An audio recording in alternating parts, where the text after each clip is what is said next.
बिस्मिल्लाहिर्रहमानिर्रहीम अस्सलाम वालेकुम। उम्मीद करती हैं तुसां ठीक हो सो, खैर खैरियत ना हो सो।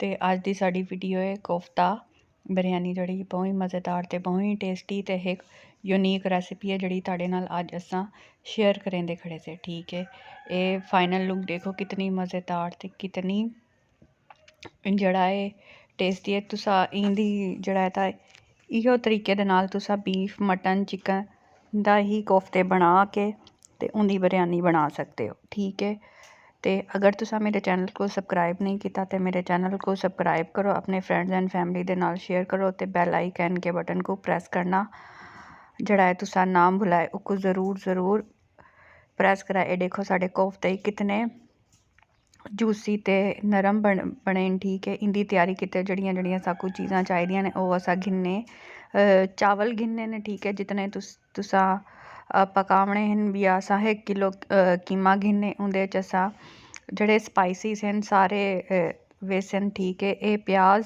असा कप गिदे। ठीक है, ताकि असा तय लावन किते इंदा ओ बनाऊं मसाला वगैरह बनाऊं। ये कालिया मिर्चा जीरा अदरक हरियां मिर्चा थोम नमक टमाटर, क्योंकि टमाटर असा ज़रा ज़्यादा सटेसूँ प्याज असा ज़्यादा सटेसूँ ताकि साडा मसाला बने। ठीक है, इंदे असा ज़रा मज़ीद एको बरीक कुट गिनो ताकि ये ज़रा सही तरीके नाल हिक जान थी वंजे। ठीक है, वल अस अपने चोपर प्याज पा के उसको चॉप करके इंदे च सटेसूँ पानी असा ज़रूरी नहीं है इंदे च असा पानी इंदा नचोड़ूँ या ना नचोड़ूँ। साविया मिर्चा ही असा इंदे च सटेसूँ, रत्तियां मिर्चा हल्दी इंदे च असा सटेसूँ। ठीक है, नमक ही अपने जायके के मुताबिक असा सटेसूँ। बिया असा कालिया मिर्चा ते गरम मसाला जड़ा असा सटेसूँ, अंडा सटेसूँ, जीरे का पाउडर ही असा सटेसूँ ही ते। ठीक है, अच्छे तरीके नाल इको मिक्स कर गिनसूँ कंडा सटेसूँ। ठीक है, ताकि ये अच्छे तरीके नाल आपस में जुड़े रहन। ठीक, जे वाले ये मिक्स थे वंजन वाल तुसा इकू तैयार करन किते 1 प्याली ऑयल गिनो उंदे च तुसा सट्टो वसल बरीक कप्पे होए जिंदे च असा मसाला तैयार करना। ये ताकू असा तय आला मसाला तैयार करना दसेंदे खड़े से। ठीक है, तुसा इंदा मसाला तैयार करो जे वाले साढ़े प्याज ब्राउन थी वैसे अच्छे तरीके नाल ब्राउन थी वैसे ते वाल असा अदरक लहसुन दा पेस्ट साविया मिर्चां दा पेस्ट इंदे च सट के असा उसको अच्छे तरीके नाल भुन गिनसूँ ताकि जड़ी ये इन्हां दी स्मैल है वो ख़त्म थी वंजे। ठीक है, वाल असा टमाटर ही सटेसूँ। ठीक है, ताकि मसाला साडा बिरयानी दा जड़ा असा तह लानी वो सही तरीके नाल ज़्यादा बन वंजे। ठीक है, भला असा इंदे च नमक सटेसूँ ते असा साविया रत्तियां मिर्चां हल्दी सट्टी है। ठीक है, तो चावलों को असा 80% बॉयल कर गिनने। ठीक है, चावलों को असा बॉयल करने वाल असा पानी ज़रा सटेसूँ ताकि जड़ा साडा ये मसाला है अच्छे तरीके नाल गल वंजे। टमाटर साडे ने ओ थी वंजन। ठीक, वाल हुण असा हल्का सारा हाथ उत्ते घी ला के इंदे असा गरोले बना गिनसूँ गोल गोल कोफ्तियां दी कार। ठीक है, और बन गए ते वाल असा इंदे च सट दे वेसूँ एक तरीक आराम नाल असा सटने ज़रा 5-6 मिनट थी वंजन ते वाल असा चमचा कै नहीं चलावना इंदे च इवें असा हलेसूँ ताकि साडे कोफ्ते जड़े ने वो टुटन ना।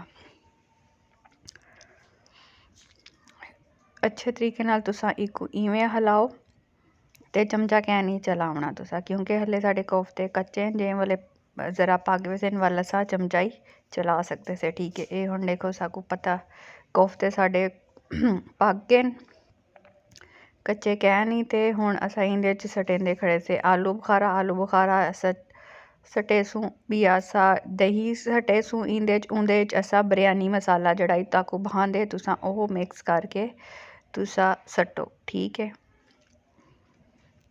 वाल हुण असा ये इमली दा पल्प कढ़ के रखे इमली दा पल्प सट्टो या इमली सट्टो, ये तुहाडी अपनी चॉइस है जो ही तुसा सट्टदे हो पूरी सट्टो या इवें तुसा उंदा पानी सट्टो। ठीक है, जे वाले अच्छे तरीके नाल पक वंजे भोनी थी वंजे घी अलहदा थी वंजे वाल बई पतीली असा अपने चावल बॉयल करे सूँ। ठीक है, चावलों का पानी असा रख छोड़े इंदे च असा जड़ा कड़ी पत्ता सटेसूं, वड्डी इलाची, बादयान दे फूल ते बिया जड़ा दालचीनी सटेसूं, थोड़ा सा रासा घी इंदे च सटेसूं ताकि साढ़े चावल जड़े ने अलग-अलग ते खड़े खड़े रहन।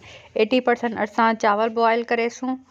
चावल जैसे वाले साढ़े बॉयल थी वैसे पानी थी वैसी साढ़ा बॉयल तवल असा सटेसूं इंदे च नमक पहले पानी च नमक कहना सटेसूं क्योंकि पतीली जड़ी है काली थी वेंदी है। ठीक है ते ए हुण असा इंदे च सटेंदे खड़े से चावल और हुण असा पहले साढ़े चावल 80% बॉयल थी गए पिछ असा लहा गिद्दी हुण असा पतीली च पहले चावल रखे सो वाल असा अपने कोफ्ते वाला जड़ा सा मसाला तैयार की खड़े से तह वाली बिरयानी किते असा ओ सटेसूं। पूरी बिरयानी दी तह असा इवें ला लेसूं ते वाल ज़रा हल्का सारा गार्निश किते असा धनिया सटेसूं, वसल सटेसूं, सावियां मिर्चा इवें असा सट घिनसूं। ठीक है तुसा धनिया ही सट सकते हो जो तुहाडी चॉइस है। तुसा इवें प्याज को ब्राउन करके ही सट सकते हो। असा ओ कह नहीं सटिया असा कच्चे प्याज सटे ने। ठीक है ते इन तरीके नाल तुसा बिरयानी बनाओ तो ताकू बहु चासा सी। साढ़े चावल नवे हैं ई गाल तो असा खीर च जरदा रंग कह नहीं सटा असा सुक्का ही इवें जरदा रंग उत्ते सटदे खड़े से ताकि जड़ा था थोड़ा थोड़ा साढ़े चावल जड़े ने ता उकू जरदा रंग आ वजे। हुण असा इकू तकरीबन 20-25 मिनट किते दम लेसूं। ए साढ़े चावल थी गए ने तैयार। ए देखो बहुत ही मज़ेदार। हुण असा डिश आउट करेसूं। उम्मीद है था कोई मेरी वीडियो बहुत पसंद आई हो सी। अगर पसंद आई है तो अपनी फ्रेंड्स एंड फैमिली दे नाल ज़रूर शेयर कराए ते अपने जड़ा इकू ज़रूर बना के तुसा खाओ ते ताकू मज़ा आसी चस आसी। ते मेरी वीडियो को तुसा ज़रूर देखा करो उको लाइक ही किया करो ते ट्राई ही किया करो ते कमेंट तुसा ज़रूर दसना ताकू बिरयानी किहो जी लगी है ते बिया असा ताकू जड़ी वीडियो तुसा खाने दी देखना चाहते हो जड़ा ताकू भांदे हो साकू कमेंट दसो। इंशाल्लाह ताकू असा वह डिश बनावनी सिखेसूं। ठीक है ते मिलते हैं एक ताकू बई वीडियो दे नाल। वाले तक अल्लाह हाफिज़। दुआवां विच याद रख।